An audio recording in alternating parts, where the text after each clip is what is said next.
बिल्कुल कोई ध्यान नहीं है। हमारा रिजल्ट आना चाहिए था, जो है एग्जामिनेशन का जो नोटिस आ जाता है, ये क्या तरीका है? बार बार हमें आश्वासन दिया जाता है कि भाई हम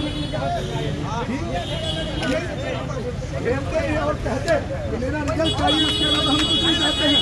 आप नोटिफिकेशन और इम्तिहान का जो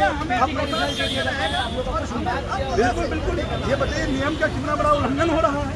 भाई नियम यही है, स्कूटी हो, मेंस हो, स्कूटी हो गया, फाइनल में रिजल्ट करना चाहिए। ये फिर कहाँ से बिल्कुल नहीं चलेगा, एक वहाँ नहीं चलेगा।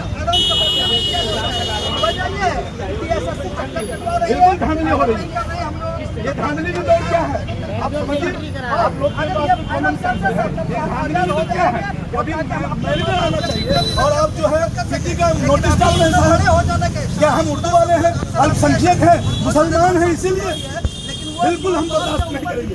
हम अपनी बात मुख्यमंत्री वज़ीर आला नीतीश कुमार तक पहुँचाएंगे। ये है नीतीश कुमार मिलेंगे ही नहीं, उसका हाथ और पैर पकड़ेंगे और कहेंगे हुजूर मुसलमान होने का हमको जो है सजा दिया जा रहा है 5 साल की। हम बेरोजगार हैं, 5 साल की हमको सजा दिया जा रहा है। हम लोग सुपौल से आए हैं, सुपौल से आए पूरे बिहार के लोग 38 जिला के लोग। देखिए 38 जिला से सारे लोग जो है वो पहुंचे हैं।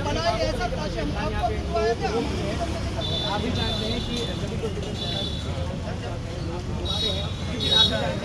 जाने का इजाजत नहीं है।